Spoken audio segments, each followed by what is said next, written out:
Hello, beautiful people. Welcome back to our page, and thank you so much for joining the page today. If this is your first time here seeing my face, my name is Milton Fonkwa, and today I want to talk about list of requirements that you will need to apply for permanent residency. I would like to say that these videos are going to come in sections. I will be naming them part 1 or part A, part B, part C, part D, because there is a lot I want to say. Now, understand that permanent residency is a pathway you can move to Canada. Like you can move to Canada literally using this pathway, and from your home country to Canada, you are already like a permanent resident. You do not need certain things. You are open to a lot of opportunities like a Canadian citizen as well. And you need just 3 years to be in Canada, and you are opportune to apply for your citizenship. Remember, as a permanent resident in Canada, the only difference between you and a citizen is that you do not own a Canadian passport and you cannot vote, which these are things you can achieve after 3 years time. So now there is a way you can move to Canada from your home country directly, and this way there are requirements, and this video is part A, and I would like to encourage you to also watch more videos on my YouTube channel. Okay, then equally I have a group. If you want to join that group, you then book an appointment, then we will talk on a call. I know what you have, then I advise you on what to do and what to get. Then after that, I'm going to add you to the group. This is a group of people who are all working towards permanent residency to Canada. All right, it is a process and it involves you to be patient. There are requirements which I'm going to be listing. Remember, I said this is part A. Now you need a degree. There is no shortcut to it. You need a bachelor's degree. That is the least you can get. You need a master's degree. You need a PhD.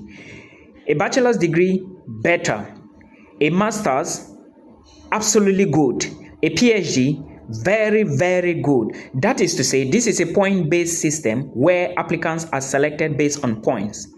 Now, if your points are very up, there is a chance that you can be selected very early to apply for this permanent residency. So having a higher qualification opens the chance for you. But again, there are other factors. Remember, I said this is part 1.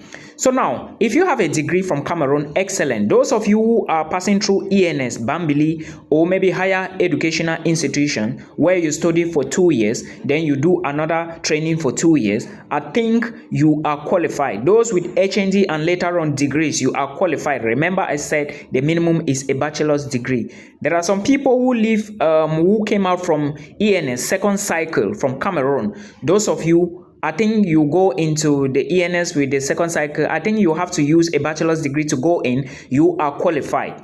Nigerians with HND, you equally have the right. You can do another course like OND, or maybe you upgrade your degree. You are qualified. Remember, there is something called WEST evaluation, which I'm going to talk about it very soon. And again, remember to watch the other sections of these videos. They are very, very important. So please do not skip any of them. I'll be bringing, this is part 1. Remember, I said the minimum qualification is a bachelor's degree.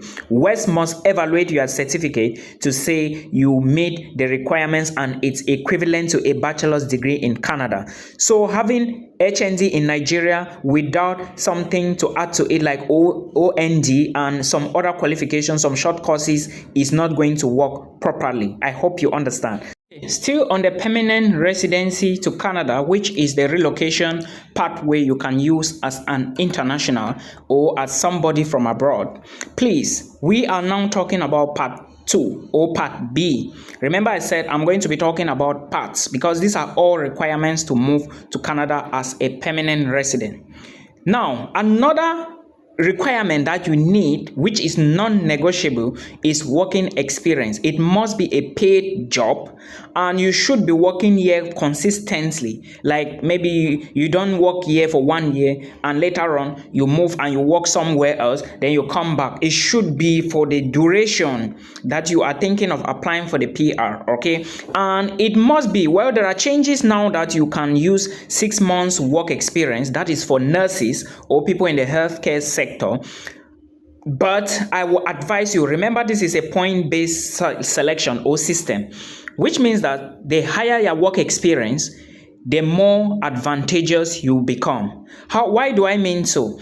If you have 6 months work experience and somebody has 1 year work experience, the person get more points, but at least have at least 1 year upwards. Now, if you have 1 year and the person with 2 years, the person have more points. The person with 2 years have more points. So that is why I always encourage you to go in for 3 years work experience. If you have at least 3 years work experience and above, it gives you more points. But remember, this is not the only option or the only requirement you need. There are other factors which I'm going to be explaining. Remember to watch part A, this is part B, and part C, D will follow, and the other parts. Okay, now another thing you need to understand is IELTS. It is also a requirement.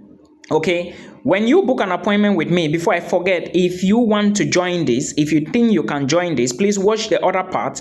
And if you think you meet the requirements, book an appointment with me. Then I'm going to call you on a call. We talk about it. I listen to you. I listen to what you have. I listen to your work experience. I listen to what you get. Then I'm going to direct you on how to create an account with WES to start your evaluation process while you also register for IELTS. Okay, it's IELTS General. 9. For you to go into the express entry pool, you need to have IELTS General. This is the general version of the IELTS, not the academic. But there are some certain points you need to score for IELTS. Of course, you can have 6.5, you can have 6, maybe now, then you go into the pool, right, with an overall band of 7. But if you really want to increase your points or maximize your points, I will encourage you to listen to me now very well. Make sure your IELTS reading is at least 8. Make sure your IELTS listening is at least 8. And for the speaking and writing, they can be at least 7.5 or 7, and of course. But these sections are very important. Listening and reading, they are very, very important. If you can score 8 and 8 in those sections, or 8.5 or even more, that is excellent. Then for your writing and speaking, you have like 7 or 7.5, you are good to go. Because the higher those scores, the higher your points. But if you are not able to get them, then getting a band score of 7 or 6.5 and with everything like 666, well, there is an update, you can get it, but your points will be low. So the higher your IELTS score, the better for you. So stay tuned and watch the other part, which is part C. Another very important requirement for you to apply for the permanent residency to Canada is age. Okay, but this one does not really, you are not going to prove this as a certificate or maybe a diploma, but you have to put this into consideration. Now, Canada is looking for workers, right? So they are looking of bringing people into their country where they can actually work and help their economy grow. So they don't really like people who are older. Remember I said who are already old. People who are old or maybe not too young. But remember I said at the beginning, please, if you have not watched part A and part B, go and watch them so that you understand this is part C. Now, if you need a one-on-one consultation with me, if you want to follow this process after watching part A and part B or all the parts, book an appointment with me. Then I'm going to call you, explain certain things to you, then add you to the group of other applicants who are also doing the same process for PR or express entry as you. Okay, now, like I said, age is a very critical factor here. And remember, this is a point-based system. If you are below 28, or 18 to 28, you do not have a problem and you will get more points. If you are 30 years, you get more points. But as soon as you cross 30 years, your points start reducing every birthday. That's to say, if you are 30 years now and your birth month is next month, then you are going to lose 5 points from your points in the pool after your birthday, because the older you become, the less valuable Canada looks at you. So, but there is a possibility. That is, if you are 28 years and maybe your husband is maybe like 30, 20, maybe 35, 36. I know people, I've seen people doing this process. They are 36, 38, 40, 43. I even saw somebody of 43. They were busy writing the IELTS sometimes when I went to work somewhere. So you have to understand this. Age is a factor. So as soon as you cross 30 years, your points start reducing. Okay, I'm going to explain further in the other parts. But now, there is a way you can go about this. Let's assume you want to move with your family. Remember, with this pathway, you can move with your entire family. Okay, even if you guys are 10 people or 12 or 20 and have the required money, you are good to go.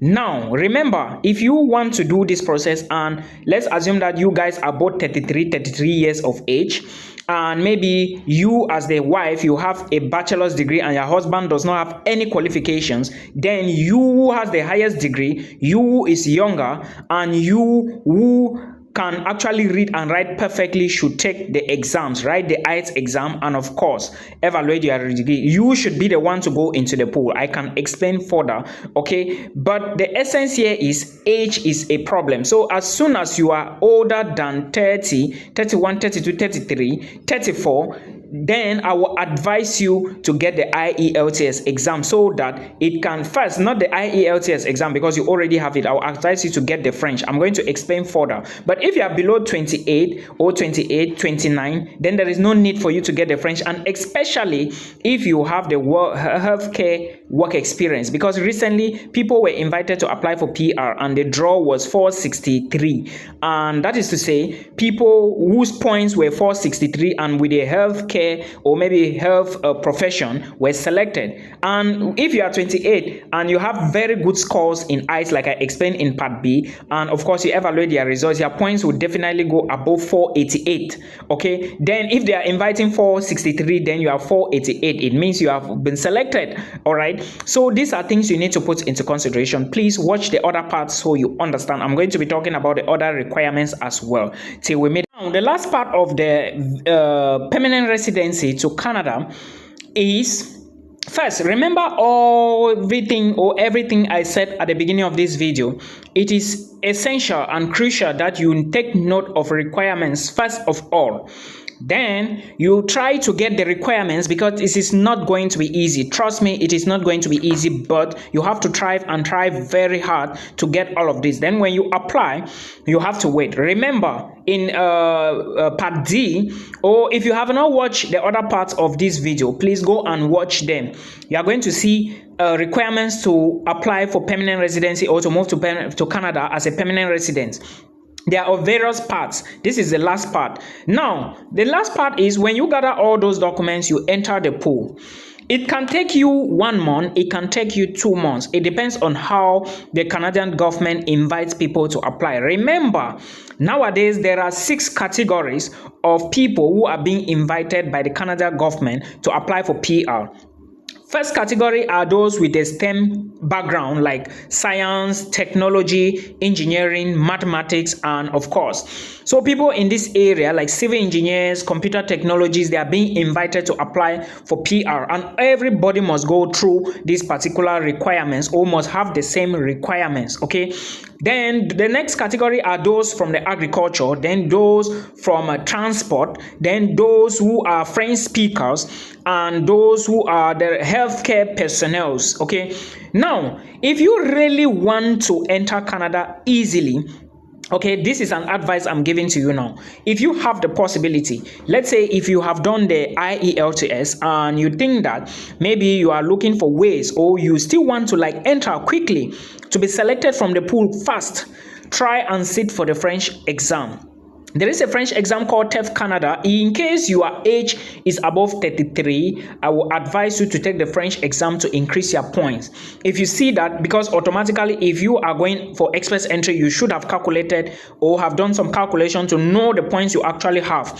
There is something on IRCC called CRS calculator. You have to input some details and answer some questions to actually know where you belong. Then when you finish from there, you are going to know the points that if you write the IELTS, you actually made. I want to tell you that out of the whole world, there are about 211,000 people presently in the express entry pool. Now, out of those 211,000, less than 8,000 have at least 470 to like 600, because the highest you need, or the highest is 1,200, but you need just around maybe 470 and above. All right, just below 8,000 have at least from 470, which means that if your points are from 470 upwards, and preferably 480, 490 and above, you are going to be selected within no time. If you are between 485 and at least 499, all right, but don't give up, because this is a pathway that if you use and you enter Canada,